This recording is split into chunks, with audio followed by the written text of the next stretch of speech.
Everybody, to our second part of our webinar series for the Pacific School Food Network. Today we've got two more of our speakers who are joining live and one recorded session for you. I'm not going to take too much time at the beginning to share about the PSFN because in the first recording we actually talked a little bit about that and the focus and the purpose of the Pacific School Food Network. So just to give you a very brief introduction today, we'd like to start by acknowledging the support of DFAT, who is supporting the Pacific School Food Network, which is also implemented by IUNS-ICN. And this is the second of a series of symposiums where our presenters from the Pacific delegation at the International Congress for Nutrition in Paris in August presented on their work. So in our first session, we had Eileen and Lazarus talk about their work. And in this particular session, we're going to look at the work from Fiji and Cook Islands from Mrs. Atednakama and Dr. Debbie Futa-Poatai. We're also going to show you a recorded session from Arlene Mitchell from the Global Child Nutrition Foundation. Because of the time difference, she wasn't able to join us live, but has put together a pre-recorded session. We're also going to be recording this for the Pacific School Food Network YouTube channel. So if you don't want to be seen on the screen, if you can just keep your camera off, that will mean that we don't pick up your image in the recording. With that, I'm going to pass over to our first speaker, Dr. Debbie, who's going to tell us about her work in the Cook Islands.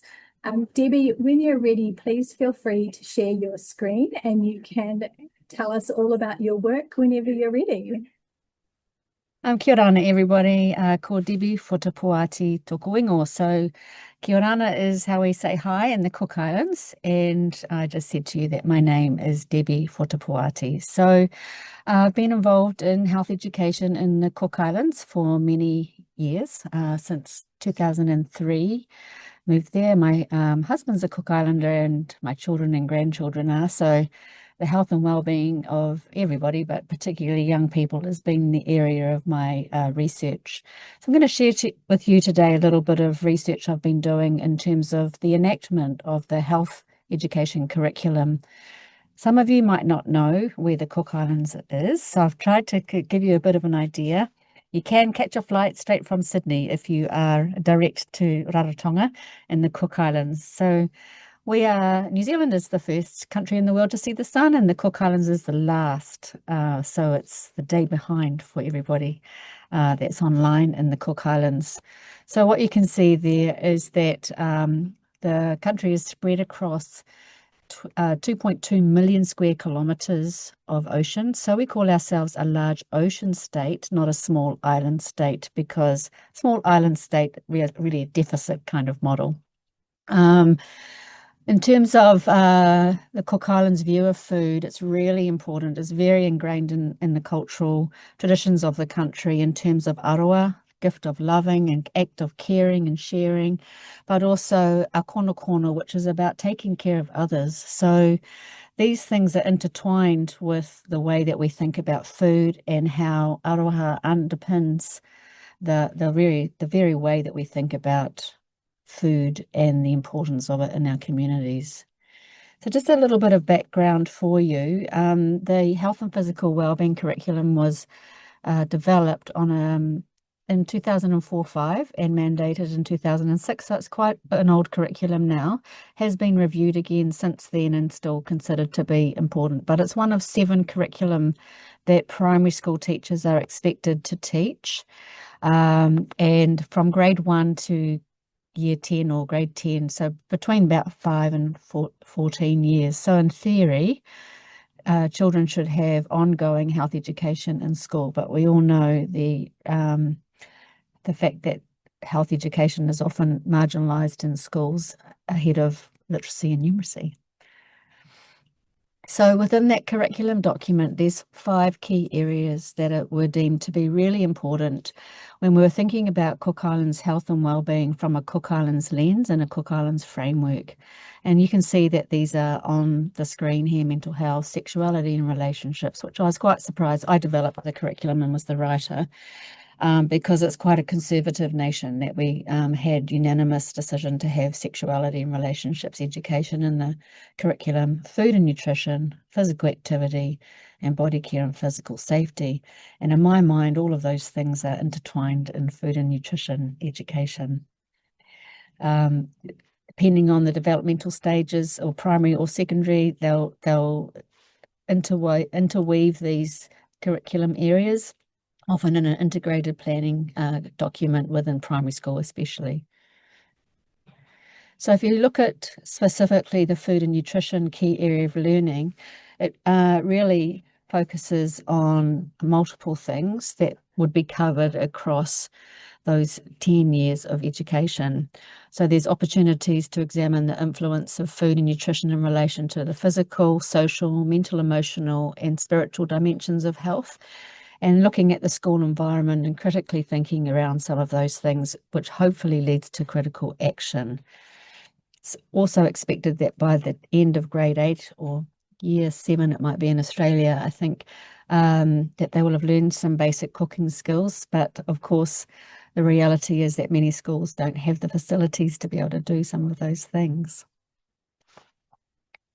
I think importantly to note is the foundation that this curriculum document is set on, which is a Cook Islands health and wellbeing framework called Pito Whenua. So the curriculum document is really, I'm just going to admit somebody, it's really important to think about that this curriculum is around a health promotion focus rather than a medicalized or scientized disease prevention kind of focus. So the intention is that students experience all of their health education through these 5 dimensions of health and well-being. What that might look like is that if we were talking about food and nutrition, it would be through examining things like the mental and emotional reasons that we might eat, or why we might cook, and the mental emotional that we want to share and we want to look after people, or our values and beliefs about food and nutrition, and how our environment impacts food and food choices, when we eat and with whom we eat and why. So our social and cultural influences and our obligations as Indigenous people are really important within this framework when we think about food and nutrition. Okay. So in this particular project, I was really curious to see, it was a few years after the curriculum document was developed, to see whether teachers were using the curriculum document for their teaching and learning programs, and more importantly, whether students were receiving this education. So these were the kinds of questions that I was interested in finding out about: how teachers were using the curriculum, what resources were being used, did they have any local resources in particular, whether outside of school resources were being,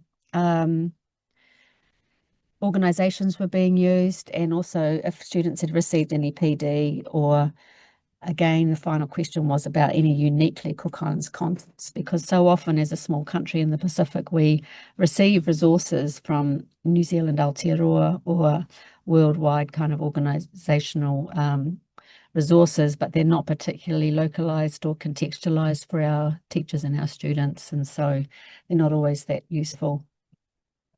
What I also knew was that, health education is often marginalized in schools, and the everyday delivering of health education in schools is really complex and not just as simple as many people think. So I was really aware of that when I started to think about what I would do. So out of the 30 schools that we have in the Cook Islands, many of them are so there's 15 islands spread across 2.2 million square, kilometres of ocean. I couldn't get to them all, but I had 7 interviews with teachers and principals across primary, secondary, early childhood, and some principals to get a bit of a sense. What was interesting is that the contexts that were considered most important, almost all of them were connected to food and nutrition, or healthy eating, or nutrition, depending on the ways people framed their ideas. Personal health, which I think links to food and nutrition as well. So interesting that almost everybody was connected into the space that food and nutrition was an important context to be teaching in schools. So some of the findings in the primary schools were that that the context, if it is taught, is often taken through quite a medicalized approach or a traditional approach, that you shouldn't eat this or that food is bad for you, and therefore the missing discourse of pleasure around food, which I think is really important, and the flip side of food and nutrition education, that if we really talk about the pleasures of food when we sit down and we prepare something that's lovely and enjoy it with the people that we want to be with, and the way that we look after our bodies, then those are good things, and we really have a flipped idea about the way we think about food. Really, food and nutrition was planned for. It was quite often ad hoc in response to maybe the NCD stats being released on the news or something like that. So suddenly everybody's saying, oh, we've got to do something, our children are fat. No resources for teaching, for teachers to plan with. And only one school used the Cook Islands food context of an umu, or an earth oven. And the other thing that was really interesting was that food is often used to raise funds for schools. So it's not really being taught, but food becomes quite a focus area for fundraising. There were some other issues that kind of came up in some conversations around our land is becoming very populated, and so some lands that schools would use before to be able to plant on, landowners are wanting back. So there's no public land in the Cook Islands, it's all tribal. So here's a school. You can see the kind of food that they're using for fundraising. And because food is important in the Cooks, everybody always supports a fundraiser that's related to food. But we also still allow big corporations to be able to sponsor school events. So we'll have Coca-Cola at, sporting events and things like that too. Sometimes if the students did have some gardens at school, they would be they would often sell their vegetables rather than use them in like cooking, or for the children to be able to eat themselves in classrooms. And then you can see here that the students got into the sort of spirit of business and enterprise by bringing in additional food items for sale. So like those are young coconuts to drink, and some oranges at the back there. And this is a umu, or a earth oven, or now done in a big concrete pipe. But this was done for fundraiser again. So the kids did help to cook this, but they didn't get to eat it, which I think is, one of the important things. And this is not the traditional way that many families cook anymore. Secondary school point of view, there's in theory 1 hour of health education a week. We can change behaviours not in 1 hour a week. We need much longer than that, don't we? We all know the research around that. Again, a medicalised food education sort of space where we have some external providers coming in doing an NCD prevention, and they're weighing our children. And one of the really big concerns was that there's sort of quite Western ideas about size, and we don't have anything in related to bulimia or anorexia in our country. But when you start telling people that they're fat and weighing them, then how does this flip the narrative in terms of our local understanding of sizes? Only one school in the country had senior health at the time. That has now gone, so that really concerns me in terms of pathways into professions that are related to health. All the teachers required professional development. There was a real lack of understanding by principals of the importance of things like health and education, and food and nutrition education. Again, fundraisers were used. Food was predominantly used for school fundraisers, whole school event where every classroom at the high school level is making food and selling it.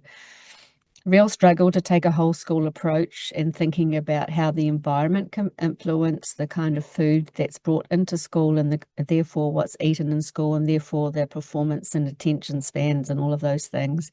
And almost no Cook Islands context related to food. So, but and There was a couple of countries in the, a couple of islands in the northern group who do have a 1 day a week when children can only bring healthy food. And this is a lunchbox, this is 2 types of coconut and some raw fish. And this is a older coconut and one that's gone to seed, and it's almost like the kids call it marshmallow. Doesn't taste like marshmallow, but it's yum. And but again, no explicit teaching related to what does healthy food mean. And this is a traditional food. These are traditional foods, and people would think of them like this. And I wonder why we can't flip that and maybe just have 1 day where we don't bring food like that if we have to do that. From the findings from the teachers, most of the teachers had no pre-service health education training. Yeah, none of the teachers remembered ever having any PD about food and nutrition, and they really wanted it, and they would really seize that opportunity if it was offered, especially when you think about teaching food and nutrition using that Pito Inua, the Cook Islands cultural framework for the way that we think about doing food. There was in the past a few really good things that happened, but these seems to have slipped away. We did have the Secretary of Education mandated a healthy food policy for all schools in 2006. And for a while there, we had a really great synergy with the Ministry of Health and some really good things going, but that seems to have all fallen over. And I think it speaks to the importance of leadership.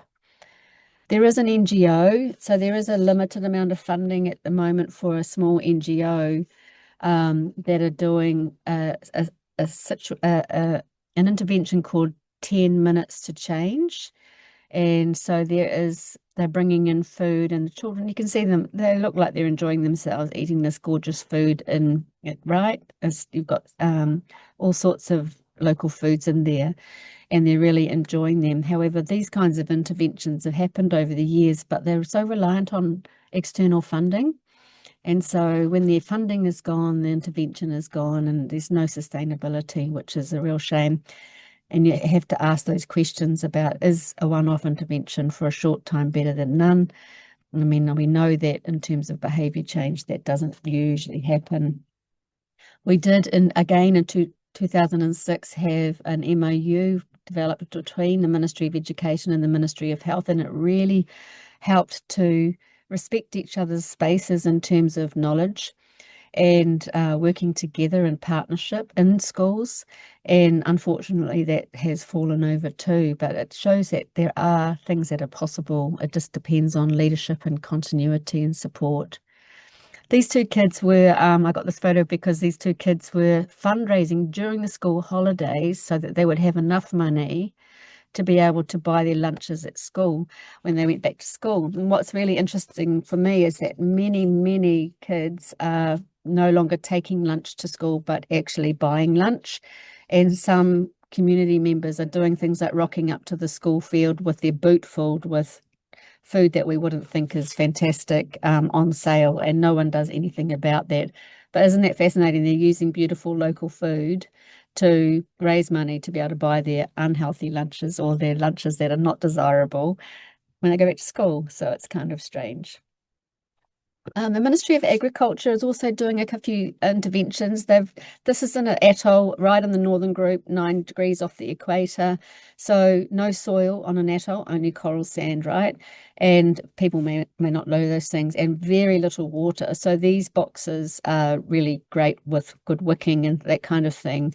But there's only sort of 3 or 4 for the whole atoll. So, you might have 200 people living there, and so they're a great intervention, but they would need more. And then actually there's the question about who benefits from eating those vegetables, and is it a sustainable change? And it might be that if we got more boxes, they could be.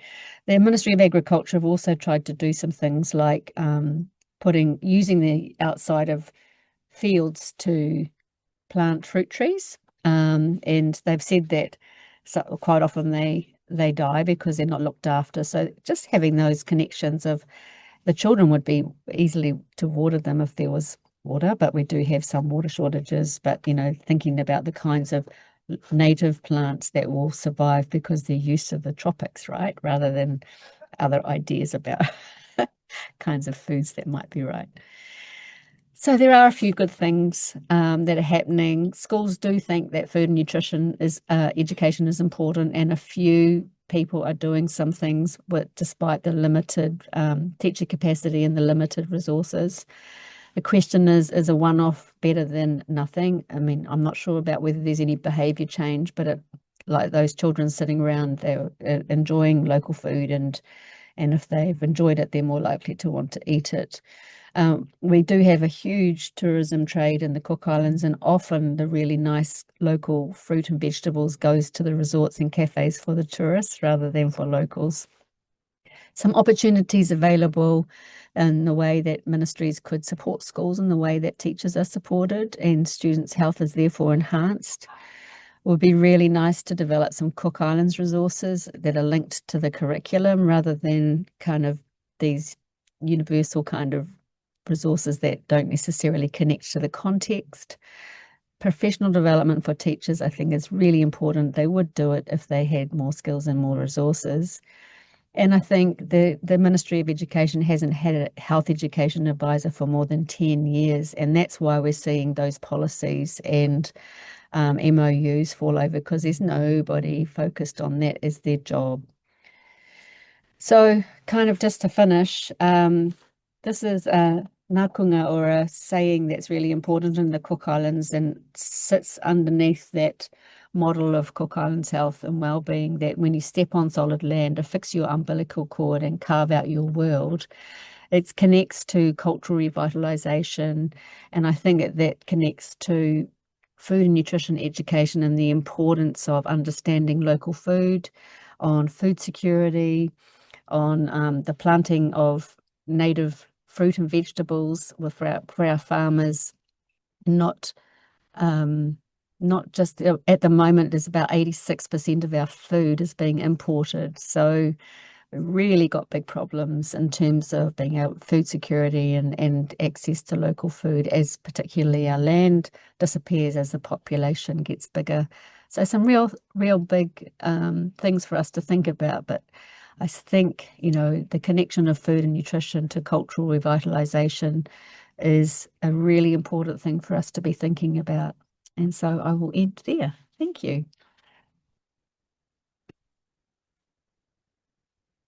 Thanks so much, Debbie, for that insightful presentation. I think you made some amazing points, but also put some really interesting points forward for discussion and opportunities. And I could see Mingwei in particular nodding, and I'm sure there were other people nodding as you were talking as well. So thanks again, Debbie, for joining us today to share that work. We're going to pass over to Mrs. Ateba Kama now. I'm just going to share some slides for Ateba. Bula Ateba, please get ready to go. I'll just get your slides up and you can start whenever you like.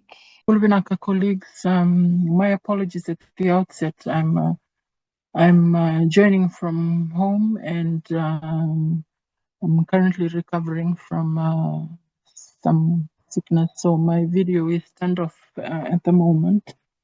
But I am happy. I'm delighted to be part of the webinar today and join Dr. Debbie for the presentations that had happened previously in August. So I'm truly grateful to the Pacific Food Schools Network for this opportunity to have presented in August and also here today. Can I have the next slide, please?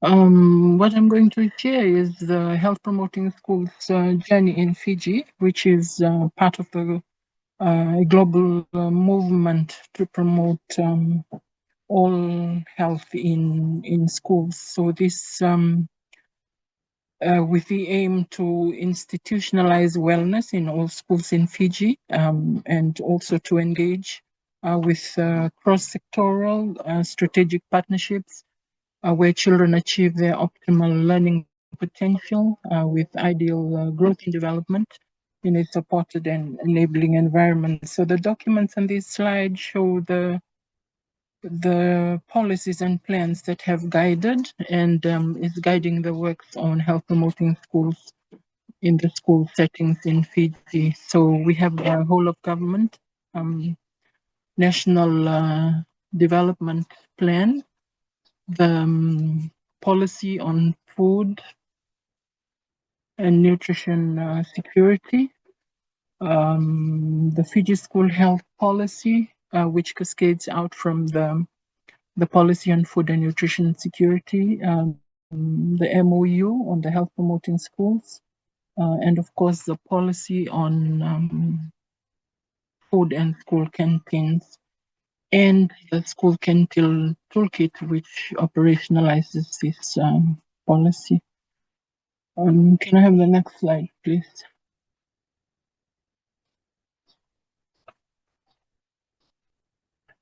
This slide shows the health promoting schools framework, which consists of priority actions, responsibilities and timeframes, and as well as financial and human resources implications to enable the implementation of this framework. This is a global framework that Fiji has also adapted with the 6 pillars shown here. Healthy school policies, which have clear and written documents or practices that are designed to promote health and well-being across schools. The school health promotion and protection services, which ensures students have access to the healthcare services they need, whether on site or through links with local providers to address their physical, emotional, and psychosocial health. Pillar 3 is action competencies for healthy living. That involves implementing curriculum and activities that build the students' knowledge, skills, and attitudes towards making healthy choices, food choices, and taking action for their own health. Pillar 4 is links with parents and communities. Sorry about my background sounds. This emphasizes the collaboration and partnership with families and community organizations to support the school's health promoting efforts. Pillar 5 is school social environment, which focuses on creating high quality relationships and a positive, respectful culture between students, staff, parents, and the broader community. And the last pillar, which is pillar 6, is the school physical environment that includes the school buildings, the ground surroundings, ensuring that they are safe, clean, and supportive of health. For instance, safe water, sanitation, and healthy food options. So these 6 pillars work together to create a comprehensive approach to promoting the health and well-being of students within the school setting. The next slide, please.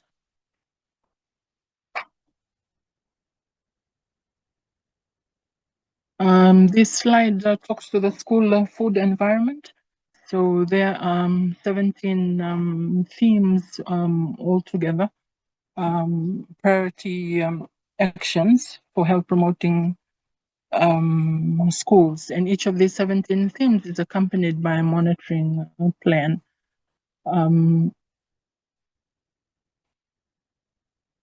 So out of the 17 themes, 3 are wholly focused on nutrition, and they are the school nutrition and school food environments, which includes school canteen, cafeterias, and boarding school meals, the school food garden, and limiting children and adolescents from marketing, advertising, and sponsorship of unhealthy foods and beverages for a better and healthier lifestyle, growth, and development. So the 3-pronged approach on the right contributes to the ultimate outcomes, positive changes with supportive structures within the school systems. And as part of the health promoting schools, students are seen or perceived as vehicles for translation of knowledge from school to homes and communities. And so they are assisted through the school curriculum to make healthier food choices at the school canteens. And the school canteens are also encouraged to sell only healthier options. Most of our schools in Fiji have safe drinking water under the reticulated water system in Fiji. And so this is also available in schools. Through HPS, most schools who have chosen to work on diet and physical activity also have school gardens. So the translation of knowledge from the school gardens that happen in schools are also taken back to their parents and guardians in the communities. And the school food environment also supports space for physical activity, both indoors and outdoors. And because the health promoting schools, the policy and the MOU is undertaken by both the Ministry of Health and Medical Services and the Ministry of Education, there are very clear demarcated roles for both ministries, and as well as teachers, parents, and the communities for these ministries. And the next slide, please. These are some of the challenges and opportunities throughout our journey. And we see these challenges that can be translated into opportunities to enable Fiji to progress with a number of our health promoting schools. So despite the advocacy, despite the nutrition literacy training that have been happening, there's still a lack of knowledge on healthy food choices, despite the availability of fresh vegetables and fruits here in Fiji. Also lack of awareness on hygiene, food safety issues during food preparation, handling and storage. Most schools are still gunning for profit at the expense of the health of their students. Lack of available funding for school gardening programs. We hope that with the support of some of our development partners, we've launched 2 schools already in this past month, and we hope that we should be able to replicate that in some of our schools in Fiji in promoting school gardens for boarding schools, particularly boarding schools where they can use their farm produce to feed their own boarding students. Offers of sponsored items. Sometimes these multinationals equip schools with refrigerators, with freezers, and as part of the deal is the offer of fizzy drinks, unhealthy foods, and non-alcoholic beverages. So that is a challenge as well. Perception that children will not eat healthier food and drinks. Sometimes we think that children will always go for junk food, but our journey had shown that some children are able to make good decisions, positive decisions regarding what they eat and what they drink during school hours. Unsupportive teachers as well as hawkers within the school environment. It's very common in urban areas in Fiji to have hawkers just outside the school boundary. There are efforts underway in our marketing regulations on the advertisements and promotion of unhealthy food to limit the actual distance that these hawkers are able to sell outside the school environment. So there are opportunities in place. For instance, our policies and regulations are once endorsed, particularly with our school health policy that we've just revised. and is currently awaiting cabinet endorsement. And second point here is institutionalization of health promoting schools in all schools in Fiji. Currently, when the journey began, we've been able to register 285 schools as health promoting schools, but we have a long way to go to be able to register all the 1,300 primary and secondary schools in Fiji, including the early childhood centers or kindergartens. We are also in need of dedicated dietitians and nutritionists for our school health teams. Some subdivisions in Fiji have dedicated dietitians in the school health teams, while some other subdivisions we've had to pull dietitians from their other core businesses to accompany our school health teams. So with the expansion of hopefully the number of dietitians and nutritionists in the Ministry of Health, we should be able to have dedicated dietitians to accompany our school health teams. And of course, there's always a school community with associated with our schools. We need to engage more with them, involve more of our community members, particularly parents and guardians. And they are always key leaders in the communities. They are champions, they are influencers in the community that we can engage with to progress healthy eating.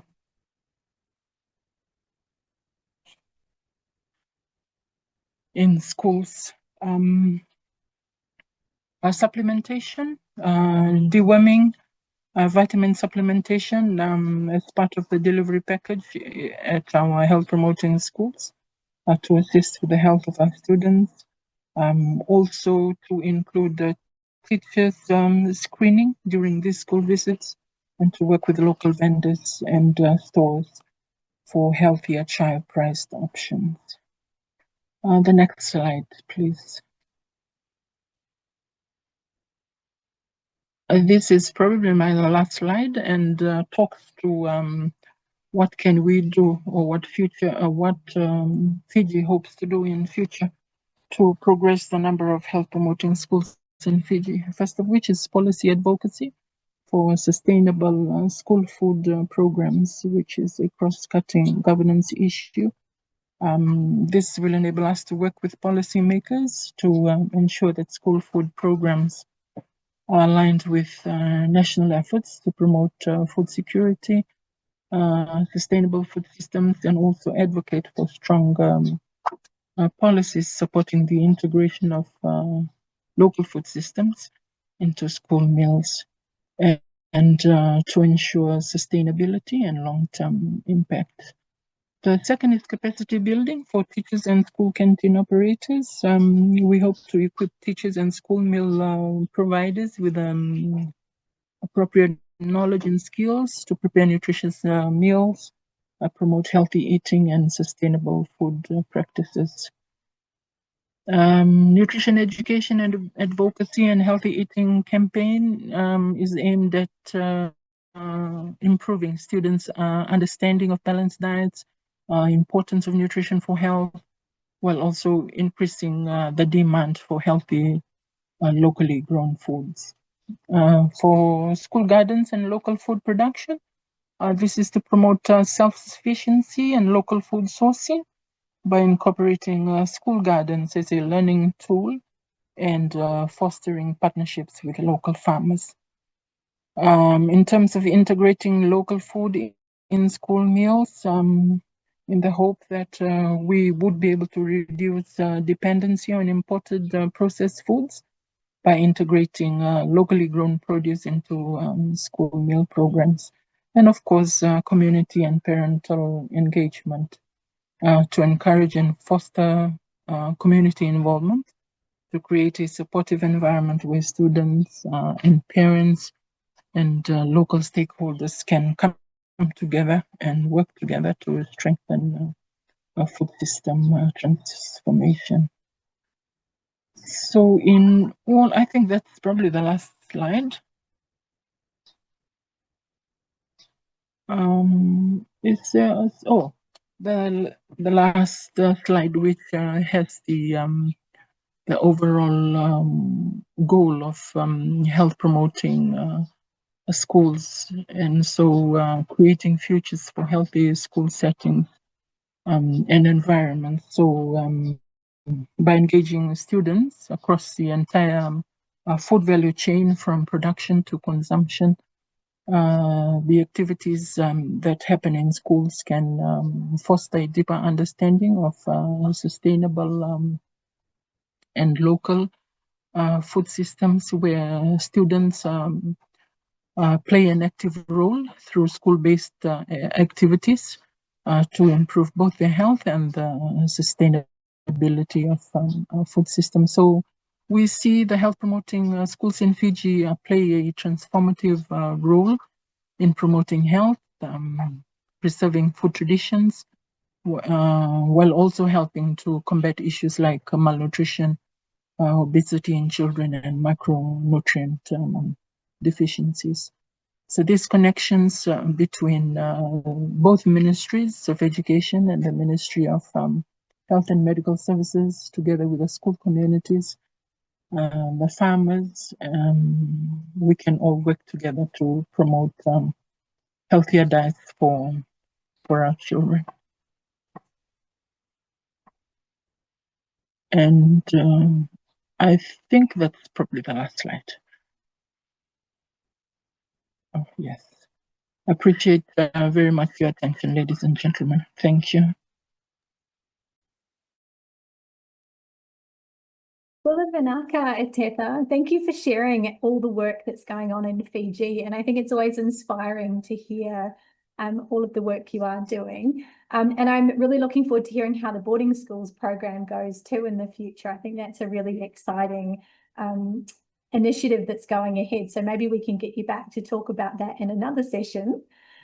We're going to open up for a Q&A session. We were going to have a pre-recorded video from Arlene, and we've just realised that we are getting closer to the end of this time, and it would be good to have some discussion if anyone has questions. So what we will do is we'll pop Arlene's one into another session for you so you get to view that. But I'd just like to open it up if anyone has any questions for either of our presenters. I unfortunately have to leave a little bit early too, so I'm going to be passing over to Debbie to help kind of do this and wrap up as well. So thank you, Debbie. Any questions from anybody? Mingwei, please go ahead. Of course, Mingwei would have a question. Aloha, Debbie, and aloha, Athika. It always so lovely to hear from the two of you. I feel like we're all cut from the same cloth because we're in the same work with children in gardens and getting them to eat. And yet I also have this sense of a little bit of frustration because we're facing the same challenges. Debbie, you in Cook Islands and in Atheka in Fiji. And I just wanted to toss out to the two of you an idea that really has surfaced over and over again as I've been traveling around the Pacific and noticing all our similarities is what's out there, what's the training for our school canteen or the tuck shops or the hawkers or the vendors? You know, is there a possibility that we could all band together? Because I think there's a big opportunity there. You know, Debbie, when you said they drive them in the cars and they offer things, I already can see it. And yet maybe this is a group of people that we can make a connection with, and we can maybe help them make connections with local farmers. Just ideas from both Cook Islands and Fiji of how we might be able to work together with our school canteens, our tuck shops, our hawkers, and you know, these vendors who come into our schools, or like Rebecca says, set up like right outside the school gate. Any thoughts? For me, I think Atika hit the nail on the head when she said that the profit is a really important thing and people making enough money. And I think there was an intervention in Aotearoa, New Zealand, where they did some work to show the ways that you could make profit with healthy food. And I think if we came with a lens like that, that would really create an opportunity, because I think people think that they can't make money unless they sell these other kinds of foods. And so I think there's a point there to consider and to think about. Something to think about. Atika, what about you? Anything? Yeah, I agree. Because we've seen strong community efforts, particularly in some health promoting schools that have chosen to work on diet and physical activity. There are other two pillars for health promoting schools. The first one is diet and physical activity. The second one is WASH, and the third one is mental health and well-being. For what we've seen for schools that have chosen to focus on diet and physical activity is a stronger approach for healthier options. And in fact, they are still able to make profits when they maintain healthier options, the sale of healthier options only in school. And then in Fiji, we also have the parent and teachers group.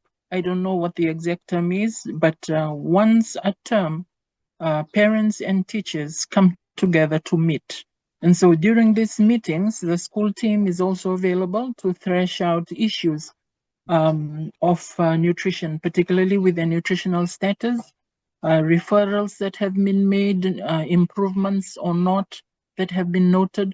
But that is a forum, and it's a very strong forum where these views can be expressed, and also networking, involving the communities, involving the communities more at a more active level, so that they actually see the problems that are happening in school. Sometimes when parents choose to give spending money to children, there's also the danger of having these students choose to buy unhealthy food if this is available in the school canteens. Yeah. So that is where the networking between parents, teachers need to be more stronger, so that the canteens should only sell healthier alternatives. And if I, as a parent, give spending money to my child, I make sure that they spend it on healthier options only. Easier said than done, but it Yes. can be done. I like your thinking, but I can remember being at our national high school, and there's a whole bunch of teachers. So there's no unhealthy food. This is when the healthy food policy was in place. No unhealthy food on site. But the teachers were across the road buying all sorts of rubbish. And it's just like, oh my goodness, it's not just about the kids, it's about the staff and, walking the talk themselves, right? Yeah. That's awesome. Is there any other thanks for that? I just think there's a research project there, Mrs. Artika, about how those tuck shops that you're talking about got their vision and how they make their profit and what kind of food that they're selling and how they worked with the community. I think we could see if we can find some funding to do a little research project on that, because then we could all learn from it, right? Yeah. Any other questions from anybody? Hello, thank you for presenting. I'm Tim. I'm from Western Sydney, and we ran some Talanoa sessions with some teenagers, and we noticed that what you mentioned, bringing money to school to buy meals, and one of the main reasons that our kids were mentioning were that there's not much food at home. And since there's nothing to bring from home, then they are buying outside or ordering online. And I'm just wondering whether there are any measures for food security or insecurity within the families. Because if it is at school, then it's probably just one meal at school, and then there's other meals at home or outside of school. Etika, do you want to go first? I'll go after you. Timothy, yes, that is very real. Some of our households in Fiji have that issue. There is a program between the Ministry of Health and Medical Services and the Ministry of Agriculture called Grow Your Own Food. We had also developed an app called MyKana app. MyKana app is available here. It can be downloaded in Australia, New Zealand, and throughout the 22 countries, Pacific Island states. So this app was developed to address issues during COVID, because we were unable to conduct these grow your own food trainings face to face. So we use this MyKana app to conduct virtual trainings with the communities, with school communities, whoever was requesting for this training, we were able to conduct it virtually. There are two versions of this MyKana app. One is tracking your calories, and the second version to it is growing your own food. And then it tells us what to plant, how to plant, when to plant, where to plant, and how to maintain our gardens. So we are starting small from each of the medical subdivisions in Fiji, together with the local Ministry of Agriculture staff, to work with our communities, work with our households on using the app or the guideline to help with starting our own gardens. You know, our Fijian communities, we have farms, which requires walking maybe 1.5 hours from home or from the villages. This app has enabled households to grow food around the home. We have very beautiful flowers that we grow around our homes, but on the same concept, we can also grow vegetables and fruits around the homes, which is the main one of the objectives of the MyKana app. So it's a whole host of factors affecting families that are not able to have meals for their children, and because a whole host of factors are affecting that, it also requires a multi-pronged solution, multi-pronged nutrition intervention to address the issue. One of which is the grow your own food, because then it will guarantee mbele or tumbua or cassava growing around the home, and which will not require 1 hour walk to the farm to get it. So there will always be food around the home as and when needed. But that's only one of the solutions. There are others, and we need a stronger network to be able to address this. Vinaka. Thank you. Yes, I think that idea. Oh, sorry, you go. I think that teaching the growing or gardening at home would really benefit those who have the land and the space within the homes. And I think one of the gaps is for people who don't have the space or to grow, and may have large families as well. Yeah, I would agree with that, Kia ora, Tim. I think, you know, a lot of children in the Cook Islands are going to school with no breakfast. It's quite a common thing because people get up really early to do their chores and then go to school. So one of the interventions that the schools have done is they've got kaiti or playtime or, you know, first break really early, so that if there is food, but there's no school meal programs or anything like that. So we don't, you know, but you know, that looking after each other is such an important concept. And so people often share food, which I know in some other countries are not allowed to do that anymore. But, you know, in the Cooks, we still share food. And yeah, I mean, it's one of those really tricky ones. This is a, really socio-ecological thing, isn't it? And it's kind of like there's, like Mrs. Otakar said, it's multi-dimensional problem solving that needs to be put in place, and growing food is one of them. But as you say, not everybody has land. I mean, we're a bit lucky that most people have land still in most of the Pacific, in terms of, but what we've got with the atolls is no soil and no water. So we've got, so then there's all of those other complications.